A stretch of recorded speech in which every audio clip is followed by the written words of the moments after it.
Today for the how-to video, I'm going to demonstrate how to tie a tie. There are many ways that you can tie a tie. My personal favorite is what's known as the double Windsor knot. So the first thing I got is I got my beautiful white shirt on, and one of the things that I like to do is leave this top button undone. The reason why is because if you're trying to get the collar up and have the tie come around it, it's kind of difficult to keep this thing buttoned. So the first thing I do is I pick out a shirt that I like. Usually what I would do is just pick out a nice white shirt, or if you pick out something with patterns or maybe a deeper color, you want to make sure that your tie matches. You don't want to have like a blue shirt and then like a yellow and white striped tie. It doesn't really work aesthetically very well. So what I do is I just picked out a nice light blue tie.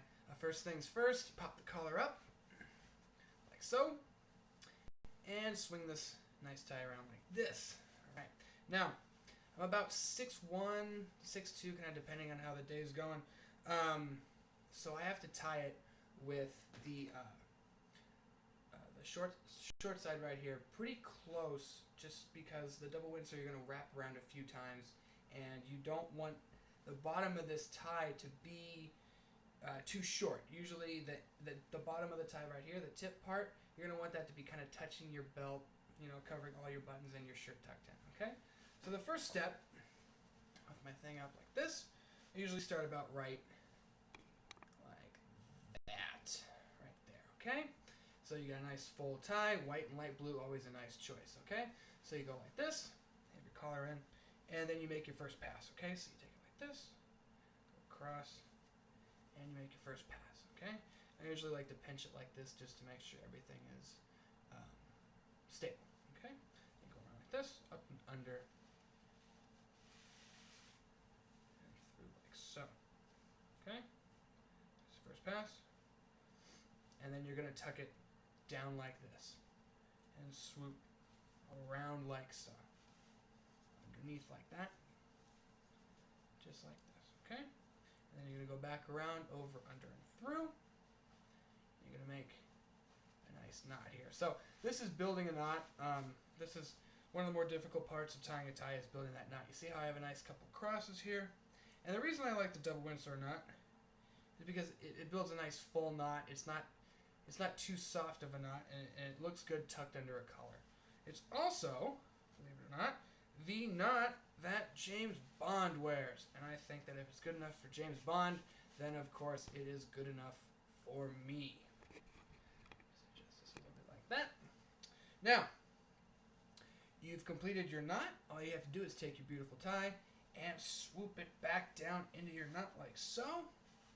You see that already? There we go. Nice knot. Double Windsor. Like so. Now, this is when I tuck my collar back. Go like this. And I bring it tight. Now, I have worn, because I'm still a student teacher, I've worn a tie for every day that I've taught, and I feel like it's done a great deal of service to me, because people point out, hey, you're wearing a tie. And I think that one of the things is that it shows that you have respect for your placement, you have respect for your school, and you just want to show everybody that's involved in your placement that you really do care about what you're doing. It's kind of hard to look at this because I'm not in a mirror, but I also like to make sure that the tie is set up like that, and I'll kind of straighten it out a bit. There we go. Cinch it up, and you do notice that I did retie the button together right here. Cinch it up, not too tight. You don't want to be feeling like you're strangled. And there we go. Also, there's also a whole bunch of different videos and stuff that you can watch on YouTube, and there's a lot of other different knots that you can tie, including ones that kind of go crisscross and some very fancy knots. But this is my personal favorite knot. It's a double Windsor, and if I were to stand up, you would see that the bottom of the tie is actually where my belt would be. Okay, there's a lot of other things that you could do with ties. I also like tie clips and tie tacks. It just adds a little extra personality if you want to show something extra. All right, cool.